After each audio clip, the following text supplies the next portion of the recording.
Welcome back to The Explainer. Today, we're going to unpack a classic cartoon motivational story to figure out what it actually takes to turn raw, unpolished potential into lasting success. On the surface, the lazy lion and the hardworking rabbit looks like a super simple little fable set in a cheerful green forest. But when you really dig into it, it gives us a surprisingly profound framework for understanding work ethic, preparation, and the true nature of leadership. So we're going to break down the specific strategies and mindsets of these two characters to see exactly why natural talent often completely falls flat and why discipline pretty much always wins the long game. Because honestly, these lessons apply just as much to surviving in a forest as they do to navigating a modern corporate boardroom. All right, let's jump right in and meet our first protagonist, Leo the lion. Leo is the strongest animal in the entire forest, and everybody around him just stands in awe of his incredible power. But Leo falls into a very common trap. He mistakenly assumes that because he's naturally gifted, he never actually has to lift a finger. He literally spends his days just chilling under a large tree, waiting for other animals to bring him food, and he justifies his total laziness with this exact attitude: "Why should I work? I'm the king." He firmly believes that his title and his sheer muscle are enough to sustain him indefinitely without him putting in any active effort whatsoever. But that brings us to the million-dollar question, right? It's a critical breaking point that forces us to ask if resting on your laurels is actually a sustainable strategy. What happens when the environment suddenly changes? When the easy resources just dry up? An entitlement mindset offers absolutely zero protection. Leo's whole strategy relies entirely on conditions staying exactly as perfect as they are right now. Which brings us to Section 1, Talent versus Discipline. There's just this massive, stark contrast between Leo's complete inaction and the proactive daily routine of our other main character, Ruby the rabbit. Now, Ruby is not the fastest. She is definitely not the strongest. But while Leo is literally sleeping the day away, Ruby is up before the sun. She's out there hustling, gathering carrots, storing water, actively repairing her little home, and even taking the time to learn totally new ways to grow food. She is the absolute embodiment of a growth mindset, constantly working to improve her situation, even though she lacks Leo's natural advantages. It's exactly like actively upskilling in your career while everyone else is just coasting on their past achievements. And Ruby's intense mindset does not go unnoticed. The other animals actually make fun of her for it. A monkey even wanders up and asks why she's working so hard instead of just hanging out and playing.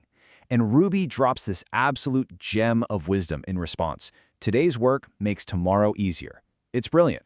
She perfectly defines the discipline mindset right there. She isn't just grinding for the sake of grinding. She is making a highly conscious, strategic investment in her future self. Let's move right along to Section 2, the power of habits. So how does this actually play out over time? Well, it's all about compounding. As days turn into weeks, their paths completely diverge.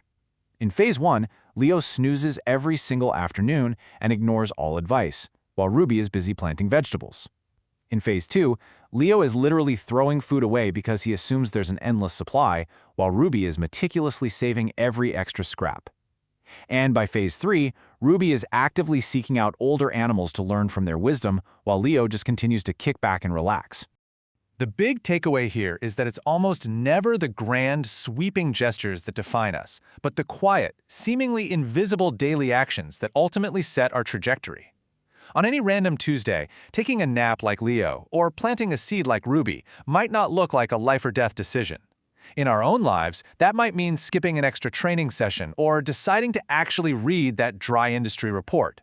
But as the story highlights, these small habits shape our future. They compound. And as we're about to see, that compounding effect is about to face the ultimate stress test.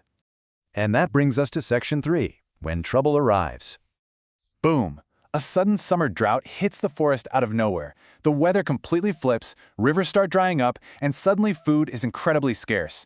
All the animals are scrambling, searching everywhere for something to eat, and a massive wave of panic sets in. And Leo, our strongest animal, the self-proclaimed king of the forest who thought the world would just hand him everything, he is suddenly panicking, wondering where all the food went.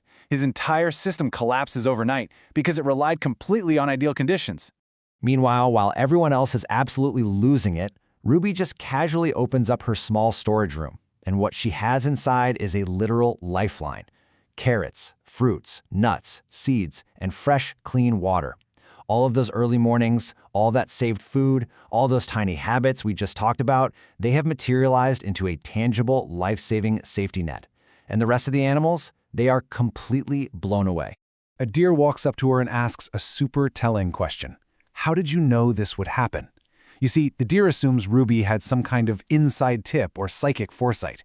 But Ruby's answer hits the nail on the head regarding how you actually create your own luck through relentless preparation. She says, I didn't. I simply prepared instead of hoping everything would stay easy. Think about that. Hope is not a strategy. Preparation is. Ruby survived not because she's a meteorologist who predicted the weather, but because she built a buffer against the totally unknown. Let's move into Section 4, the humbling lesson. So picture this. Leo, hungry, exhausted, and eating a massive slice of humble pie, goes to visit Ruby. Now, it takes immense courage to admit when your strategy has completely failed, especially for a guy whose entire identity is wrapped up in being the strongest, most admired guy in the room. But Leo actually does it. He admits he laughed at her hard work, and he humbly asks for her help. This is huge. It's a massive turning point. Leo's decision to ask for help is the exact moment he shifts from a fixed mindset into a growth mindset. Now, Ruby could have totally pulled an I told you so. She could have gloated or honestly just turned him away. But instead, she shows incredible empathy. She shares her food with Leo and the others and delivers this deeply powerful message. Everyone makes mistakes. What matters is what you choose to do next. It so perfectly illustrates that failure is not final. The past is done. The only thing you actually have control over is your very next move. Which leads us straight into Section 5, the path to success. We immediately get to see Leo totally change his behavior. Instead of slipping back into his old, lazy habits, he fundamentally rewrites his daily routine. He's up early now. He's helping collect water, he's planting trees, and he's even using that natural, raw strength of his to haul heavy logs for shelters to protect the younger animals. He's finally combining his innate physical gifts with a newfound, relentless work ethic to help his whole community bounce back. It's the ultimate synergy, right? True success happens when raw talent finally joins forces with discipline, planning, and teamwork. Before this whole crisis, Leo's strength was completely isolated, which made it totally useless the second conditions got tough. But after the crisis months later, as the forest grows back greener than ever, Leo isn't just relying on his muscles anymore. Ruby steps up, teaching planning and strategy. Every single animal pitches in, and the entire ecosystem levels up because they are finally working together. So, as the forest thrives again, let's distill this down to 4 core takeaways that you can apply to your own life and career today. Number 1, discipline beats laziness every time. Talent will always lose to hard work if talent refuses to work hard. Number 2, preparation creates opportunities. It builds that crucial buffer you need when things inevitably go sideways. Number 3, small daily efforts lead to big results. Never forget the compounding effect of your tiny habits. And number 4, true leaders work right alongside their teams. Leo only became a real king when he rolled up his sleeves and started carrying those logs.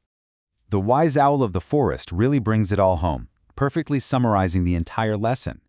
Strength is valuable. Intelligence is valuable. But discipline is what turns potential into lasting success. Natural talent, whether that's raw strength, a high IQ, or just a knack for a certain skill, can absolutely open a door for you. But make no mistake, it is discipline and discipline alone that keeps that door open. And you know what the best part is? Leo finally gets it. He responds to the owl with this massive realization.